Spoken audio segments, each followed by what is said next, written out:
എല്ലാവർക്കും നമസ്കാരം. ഞാൻ സരിത മഹേശ്വരൻ. ഇന്ന് ശ്രീകൃഷ്ണവിലാസ മഹാകാവ്യത്തിൻ്റെ 10ാമത്തെ സർഗത്തിലെ 37ഉം 38ഉം ശ്ലോകങ്ങളാണ് നമ്മൾ പഠിക്കാൻ പോണത്.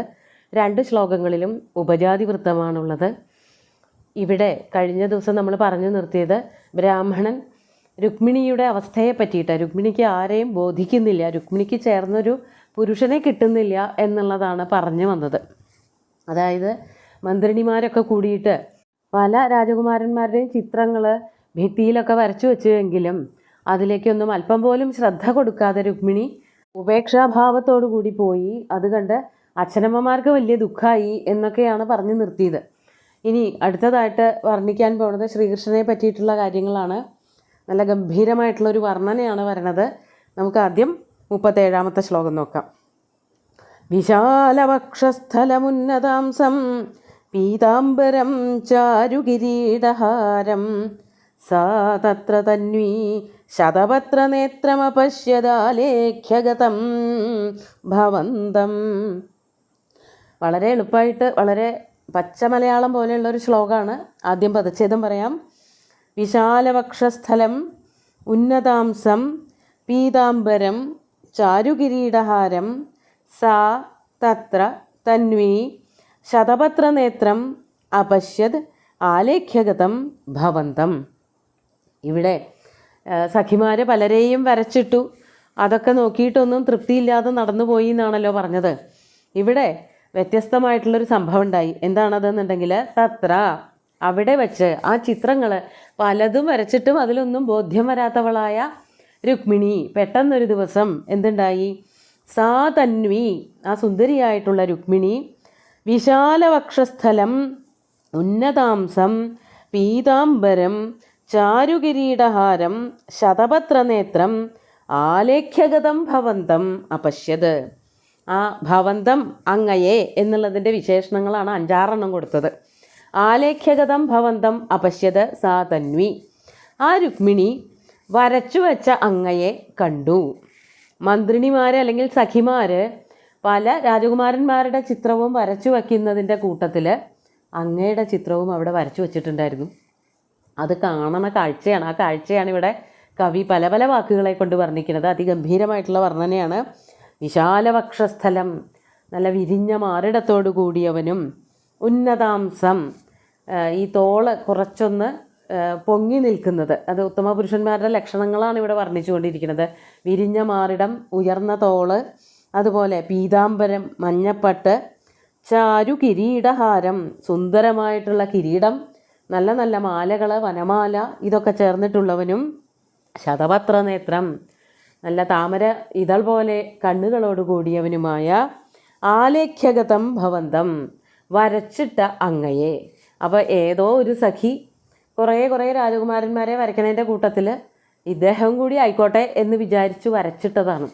പക്ഷേ അതിലുടക്കി രുക്മിണിയുടെ കണ്ണുകൾ എന്നാണ് പറയാൻ പോണത്. ആ സുന്ദരമായിട്ടുള്ള ചിത്രം, വസ്ത്രത്തിനെ പറ്റി പറയുന്നുണ്ട്, ആഭരണങ്ങളെ പറ്റി പറയുന്നുണ്ട്, കിരീടത്തിനെ പറ്റി പറയുന്നുണ്ട്, ശരീരഭാഷ, ഒരു വീരോചിതമായിട്ടുള്ള ശരീരഭാഷയും കവി ഇവിടെ വർണ്ണിക്കുന്നുണ്ട്. വിരിഞ്ഞ മാറിടവും ഉയർന്ന തോളെല്ലുകളുമൊക്കെ വീരന്മാരുടെ ലക്ഷണങ്ങളാണ്.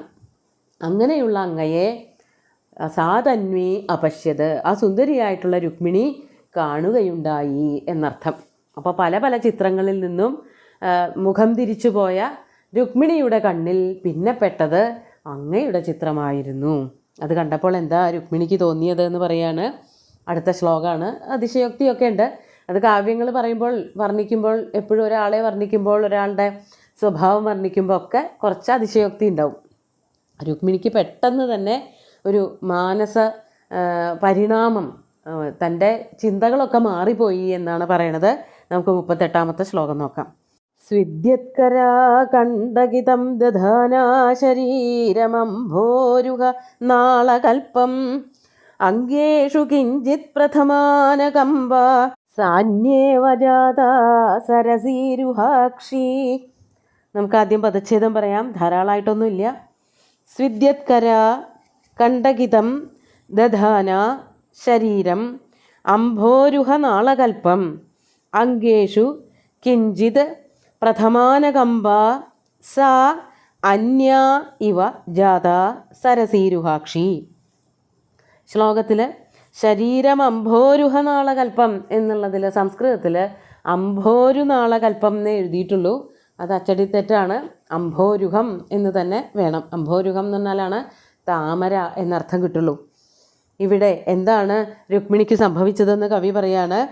സ്വിദ്യത്കര, ആ രൂപത്തിലേക്ക് ഇങ്ങനെ നോക്കി നിന്നപ്പോൾ, വരച്ചിട്ട ശ്രീകൃഷ്ണൻ്റെ ചിത്രത്തിലേക്ക് കുറച്ചധികം നേരം നോക്കി നിന്നപ്പോഴേക്കും രുക്മിണിയുടെ കയ്യിലൊക്കെ വിയർപ്പ് പൊടിഞ്ഞു. അതാണ് സ്വിദ്യത്കര, വിയർപ്പോടുകൂടിയ കൈകളായിത്തീർന്നു. മാത്രമല്ല കണ്ഠകിതം അംഭോരുഹനാളകൽപ്പം ശരീരം ദധാന, അവളുടെ ശരീരത്തിന് രണ്ട് വിശേഷണങ്ങളാണ് കൊടുക്കുന്നത്. കണ്ഠകിതമായതും അംഭോരുഹനാളകൽപ്പം, അംഭോരുഹനാളത്തെ പോലെയുള്ളതും.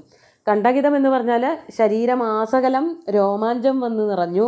അതോടൊപ്പം തന്നെ അംഭോരുഹനാളം, അംഭോരുഹം താമര, താമരയുടെ നാളം പോലെ, കൽപ്പം എന്ന് പറഞ്ഞാൽ സദൃശമർത്ഥത്തിലാണ്. അപ്പോൾ അംഭോരുഹനാളകൽപ്പം എന്ന് പറഞ്ഞാൽ അംഭോരുഹനാളത്തെ പോലെ, താമരത്തണ്ട് പോലെ അല്പം വിളറുകയും ചെയ്തു. ഇതൊക്കെ ആ വൈവശ്യം, മനസ്സിൽ വന്ന് ഭവിച്ചതായിട്ടുള്ള ഭാവമാറ്റങ്ങൾ, അതിനെയാണ് സൂചിപ്പിക്കുന്നത്. അങ്ങനെയുള്ളതായ ശരീരം ദധാന, അതായത് വിളർത്തുപോയ ആ ശരീരത്തെ ധരിക്കുന്നവളായ രുക്മിണി, അംഗേഷു കിഞ്ചിത് പ്രഥമാനകമ്പ സാ സരസീരുഹാക്ഷി.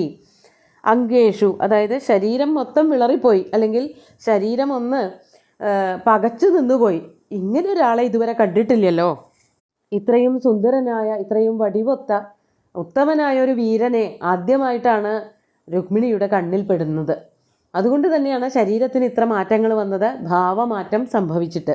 അതുകൊണ്ട് പ്രഥമാനകമ്പ, പ്രഥമാനകമ്പ എന്ന് പറഞ്ഞാൽ, പ്രഥമാനം എന്ന് പറഞ്ഞാൽ ഉണ്ടായിത്തീർന്ന, മറ്റുള്ളവർക്ക് കാണാൻ പാകത്തിലുള്ളതായ കമ്പ. കമ്പ എന്ന് പറഞ്ഞാൽ വിറയൽ. അവളുടെ ശരീരത്തിൽ, അവയവങ്ങളിൽ, അംഗങ്ങളിലൊക്കെ ഒരു വിറയൽ വന്നതുപോലെ. എന്താ എനിക്ക് സംഭവിക്കണത് എന്നുള്ളൊരു തോന്നൽ രുക്മിണിക്ക് തന്നെ ഉണ്ടായി. അതാണ് പ്രഥമാനകമ്പ സാ, സാ സരസീരുഹാക്ഷി, ആ സുന്ദരിയായിട്ടുള്ള രുക്മിണി അന്യ ഇവ ജാത, മറ്റൊരുവളെ പോലെ ആയിത്തീർന്നു.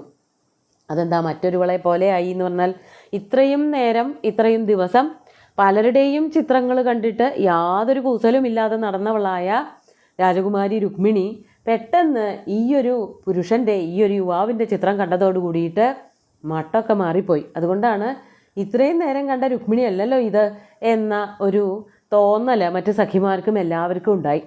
അതാണ് അന്യായുവജാത എന്ന് കവി വർണ്ണിച്ചത്. അപ്പോൾ മനസ്സാകെ മാറി, ശരീരത്തിലൊക്കെ ആ പ്രണയത്തിൻ്റെ ആദ്യ നാമ്പുകൾ എന്ന പോലെയുള്ള മാറ്റങ്ങൾ വന്നു. ശരീരമാകെ കണ്ഠകിതം, രോമാഞ്ചകഞ്ചുകിതമായി, മനസ്സിൻ്റെ ഉള്ളിലൊരു വിറയൽ, ശരീരത്തിലെ അംഗങ്ങളിലൊക്കെ വിറയൽ അനുഭവപ്പെട്ടു.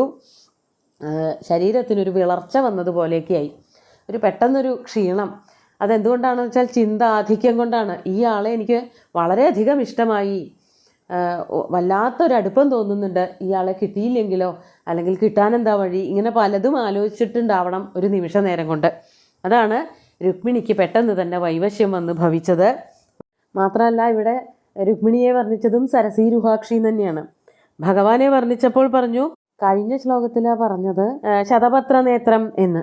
ഈ ശ്ലോകത്തിൽ രുക്മിണിയെ പറ്റി പറയാണ് സരസീരുഹാക്ഷി എന്ന്. സരസീരുഹം പോലെ അക്ഷികളോട് കൂടിയവൾ സരസീരുഹാക്ഷി.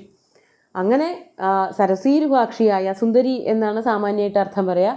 രുക്മിണിക്ക് വല്ലാത്ത വൈവശ്യവും അതുപോലെ തന്നെ ആ പ്രേമവും വന്നു ഭവിച്ചു എന്നാണ് കവി വർണ്ണിച്ചിരിക്കുന്നത്. നമുക്ക് രണ്ട് ശ്ലോകങ്ങളും ഒന്നുകൂടി ചൊല്ലി നോക്കാം.